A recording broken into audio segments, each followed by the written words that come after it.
Hi hello నమస్తే welcome back to our channel. ఈరోజు మనం పిల్లలకి లంచ్ బాక్స్ రెసిపీని ప్రిపేర్ చేస్తున్నాం. ఇందులో ఎలాంటి సాసులు వాడకుండా చాలా హెల్తీగా మనం ఈ రైస్ని ప్రిపేర్ చేసుకోవచ్చు. ఈ రైస్ని మనం ముందుగా తయారు చేసుకోవడానికి స్టవ్ ఆన్ చేసుకుని ఇలా ఒక పెనం పెట్టుకొని కొద్దిగా ఆయిల్ వేసుకోవాలి.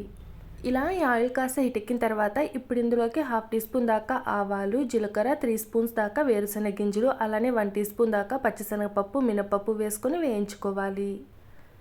ఈ రైస్ రెసిపీని మనము తొందరగా తయారు చేసుకోవచ్చు. ఉదయాన్నే ఎలాంటి హడావిడి లేకుండా 2 నిమిషాల్లో ఈ రైస్ని మనం ప్రిపేర్ చేసుకోవచ్చు. చాలా అంటే చాలా టేస్టీగా ఉంటుంది రైస్. చూసారు కదండి. ఇలా ఈ వేరుశనగ గింజలు కాస్త వేగిన తర్వాత ఇప్పుడు ఇందులోకి కట్ చేసి పెట్టుకున్న పచ్చిమిర్చి, అలానే కొద్దిగా కరివేపాకు కూడా వేసుకొని ఇలా ఒకసారి అంతా బాగా కలుపుకొని ఫ్రై చేసుకోవాలి.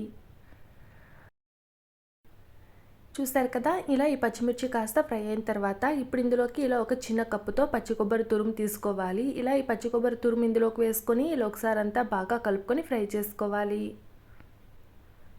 చూసారు కదా. ఇలా అంతా ఫ్రై చేసుకున్న తర్వాత ఇప్పుడు ఇందులోకి 1/2 టీ స్పూన్ దాకా కారం, అలానే 1/4 టీ స్పూన్ దాకా ధనియాల పొడి, అలానే టేస్ట్కి సరిపడా సాల్ట్ వేసుకొని ఇలా ఒకసారి అంతా బాగా మిక్స్ చేసుకొని ఫ్రై చేసుకోవాలి.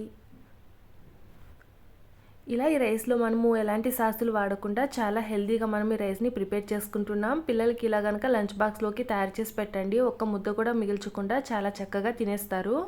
చూసారు కదా. ఈ విధంగా అంతా చక్కగా ఫ్రై చేసుకున్న తర్వాత ఇప్పుడు ఇందులోకి ఉడికించి పెట్టుకున్న రైస్ని కూడా వేసుకొని ఇలా ఒకసారి అంతా బాగా కలుపుకొని ఫ్రై చేసుకోవాలి. ఇక్కడ నేను ఇంట్లో వాడే నార్మల్ రైస్ తీసుకుంటున్నాను. ఈ రైస్ని మనం పొడి పొడిగా ఉడికించుకోవాలి. ఈ రైస్ని ఇప్పుడు ఇందులోకి వేసుకోవాలి.